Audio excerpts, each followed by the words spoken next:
윤 대통령 탄핵 심판 선고는 다음 달로 넘어갈 전망입니다. 다음 달도 중순 이후가 될 가능성도 있습니다. 헌재는 어제 정기 일반 선고를 했는데요. 이재명 대표의 무죄 선고 이후에 아마 고심이 깊어졌을 것 같은데 8명의 헌법재판관 표정부터 확인해 보겠습니다. 이것으로 변론을 종결하겠습니다. 선고 기일은 재판부 평의를 거쳐 추후 고지해 드리겠습니다. 2021 헌바 4, 2021 헌바 219, 2024 헌바 126, 136, 2020 헌마 1639호 오늘 선고를 모두 마치도록 하겠습니다. 네, 보신 것처럼 헌재는 어제 정기 일반 사건 선고를 했습니다. 별로 그렇게 표정의 변화는 없어 보이죠, 헌법재판관들의. 윤 대통령 선고에 관련된 언급도 없었습니다. 평의도 없이 어제는 개인 사무실에서 각자 검토를 이어갔다고 하는데 우선 선고가 유력해 보이는 날은 다음 주 후반입니다. 화면 함께 보겠습니다. 자, 26일, 27일 그리고 오늘 28일까지 일단 선고는 없습니다. 그리고 다음 주 3일, 그러니까 4월 3일 혹은 4월 4일 선고가 예상된다라는 그런 전망들이 나오고 있는데 그 변수는 바로 다음 주 수요일인 4월 2일 재보궐 선거가 있기 때문에 그 선거에 혹시 영향을 줄까 싶어 다음 주도 패스할 수도 있습니다. 그렇게 되면 이제 유력하게 되는 것은 또 그 다음 주 4월 10일 혹은 4월 11일 이렇게 될 수 있을 텐데 일단 굉장히 지연되고 있는 건 맞습니다. 그래서 법조계나 정치권에서는 5대3 대들하게 걸렸기 때문이란 이런 분석이 나오고 있습니다. 자, 지금 인용하기 위해서는 6명이 필요한 거 다들 잘 아시죠? 그런데 6명이 모이지 않았다. 그래서 5대3 교착 상태가 아닌가. 그래서 한 명만 넘어오면 어떻게 될 것 같은데 그게 잘 안 되고 있는 것 아닌가. 이런 전망들이 지금 나오고 있고 그래서 3명은 또 확고하게 4대4 기각 각하하자 이런 목소리가 나오는 것 아닌가. 그래서 헌재 내부에서 지금 의견 다툼이 굉장히 깊게 진행되고 있는 것 아닌가. 이런 예상과 분석과 해석들이 지금 나오고 있는 겁니다. 김관삼 변호사님 어떻게 보셨습니까? 근데 저희가 이제 예상했던 것이 맞지 않고 있어요. 선거 일과 관련해서. 네. 근데 이게 한 번, 한 두 번이 아니고 계속 이러다 보니까 이제 마치 굉장히 억측이 좀 많이 나올 수 있고 사실 이제 내부에 어떤 일이 일어나는지는 모르겠지만 저는 개인적으로 볼 때 일단은 민주당이 주장한 것처럼 8대0, 네. 7대1 그런 건 아니다. 그러면 적어도 6대2 아니면 이제 5대3 정도 될 가능성이 크다고 볼 수밖에 없는 것 같아요. 네. 그러면 좀 이해하지 않는 측면이 있어요. 6대2가 됐건 5대3이 됐건 4대4가 됐건 이 정도의 시간이 걸렸으면 이제 평결을 해야 하는 게 맞죠. 그러면 헌법재판관들의 생각 그대로 이걸 반영해서 평결해서 지금은 선고를 해야 하는데 이게 너무 늦어지다 보니까 네. 이제 굉장히 음모론이 많이 나오고 있지 않습니까? 네. 어떤 경우에는 문영배 재판관이 기각 각하될 가능성이 있으니까 선고에 시간을 끌면서 민주당에 시그널을 주고 있다랄지 그다음에 거의 기각 각하가 맞는데 이것을 어떻게 하기 위해서 지금 뭔가를 내부에서 조정을 하고 있다랄지 경우에 따라서 민주당에서 이제 보이지 않는 손이 작동하고 있다 이런 얘기까지 나온단 말이에요. 그래서 좀 어느 정도의 어떤 평결 과정에 있어서 신중하게 더구나 대통령 탄핵이기 때문에 그건 불가피해요. 네. 그건 우리가 당연히 인정할 수밖에 없는데 이게 이제 지나칠 정도 늘어가니까 내부에서 일어난 일을 이제는 아무리 무슨 일이 나고 교착 상태 할지라도 이제 정리 시점이 됐다는 거예요. 그래서 적어도 이번 주나 다음 주는 넘기지 말아야 하는데 일단 이번 주는 넘기는 거잖아요. 네. 금요일이니까. 네. 적어도 다음 주는 넘어가서는 안 된다는 생각을 해요. 그런데 좀 이 상황으로 가면 또 다음 주를 넘길 가능성이 있고 우리가 마지노선을 이제 4월 18일로 보고 있잖아요. 문영배, 이미선 재판관이 그만두는.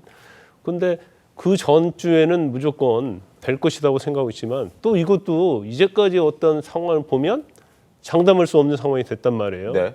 그래서 상당히 이제 우려된 측면이 많고 만약 4월 18일 넘겨버리면 이제 2명 그만두잖아요. 그럼 대통령 임명하는 2명이 또 임명이 되냐? 마은혁 후보자가 임명이 되냐? 이게 엄청난 복잡하게 지금 상황이 변하는 거거든요. 그래서 제가 볼 때는 늦어도 다음 주 네. 적어도 4월 18일 이전에는 반드시 선고가 돼야 한다고 저는 봅니다. 알겠습니다. 자, 이렇게 선고 시점이 계속 늦어지자 이준석 의원을 포함해서 범야권에서는 이런 얘기도 나옵니다. 재판관들이 지금 서로 싸우고 있다. 싸우다가 아마 18일에도 결론을 못 낼 수도 있다. 이런 얘기들을 지금 내놓고 있습니다. 들어보겠습니다. 윤석열 대통령 선고 이번 주에 할 것 같습니까? 안 할 것 같습니까? 못하죠. 안 하겠죠. 저는 더 오래 더 끌릴 것 같아요. 한덕수 총리 탄핵 심판의 결정문 보고 이거는 제가 볼 때는 문영배 이미선 재판관이 임기가 끝날 때까지 결론이 안 날 수도 있겠구나. 특히 정계선 재판관과 김복형 재판관은 거의 막 끝과 끝이잖아요. 이대로의 평이라면 설득보다는 계속해서 싸우다가 이대로 4월 18일 넘기지 않을까라는 생각을 해요. 네, 지금 이 윤석열 대통령 탄핵심판 선고 지연이 헌법재판소 내부 재판관들이 5대3으로 갈리고 있는 상황 때문이고 이게 거의 유일한 이유다. 이런 주장들이 지금 정치권 안팎에서 나오고 있는 겁니다. 이렇게 지금 교착 상태가 길어지게 되면 윤석열 대통령 선고가 더 늦어질 수밖에 없는 것이다. 이렇게 얘기를 하고 있는 건데요. 결국에는 지금 이 교착 상태 벗어나기 위해서 재판관 8명이 치킨 게임을 벌이고 있는 것이다. 일각에서는, 여권에서는 차라리 그 때문에 지금 이 내부 교착 상태가 있기 때문에 차라리 지금 내라. 꼭 굳이 8명 전원일치를 봐야 되는 것이냐. 이런 역주장이 나오기도 하더라고요.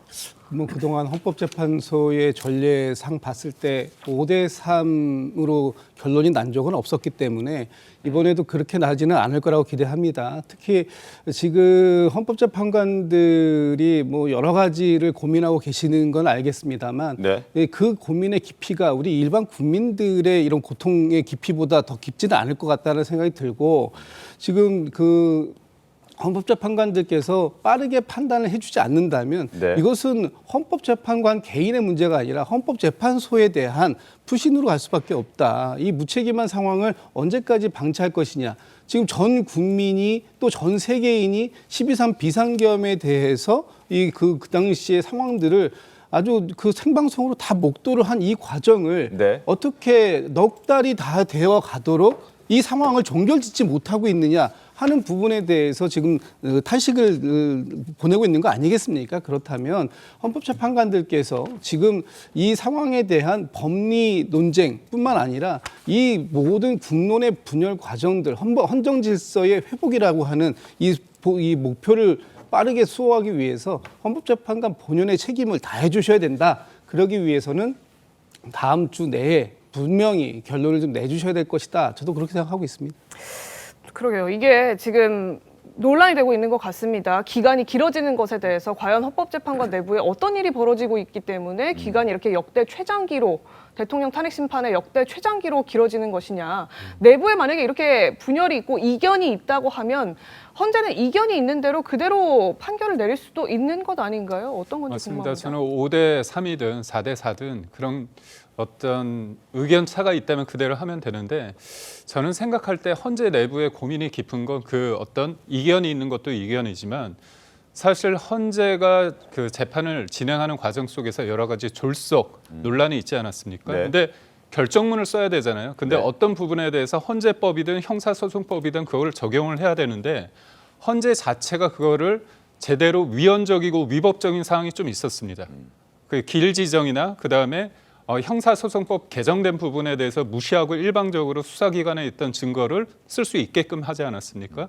그런 부분에 대해서 이거를 어떻게 결정문에서 헌재 내부의 어떤 문제점을 이거를 반영할 것인가 저는 이 부분도 굉장히 논란이 될 것 같아서 네. 저는 차라리 5대3이나 4대4 부분은 어떻게 보면 할 수 있는데 본질적으로 헌재 기관으로서 감시자들 아닙니까? 최종. 네. 근데 본인들이 이제까지 해왔던 어떤 졸속과 문제점, 그 위헌 위법적인 부분에 대해서 제가 생각하기에는 이런 걸 담아야 된다 생각하는 분들도 있을 거고 아니다 이런 부분은 이번 기회에 다루면 안 된다. 왜냐하면 대통령에 대한 어떤 파면 기각이나 인용이나 이런 부분을 하는데 우리가 우리의 어떤 그런 권위를 떨어뜨리면 안 된다. 그런 어떤 논쟁도 좀 있지 않을까 그런 생각을 해봅니다.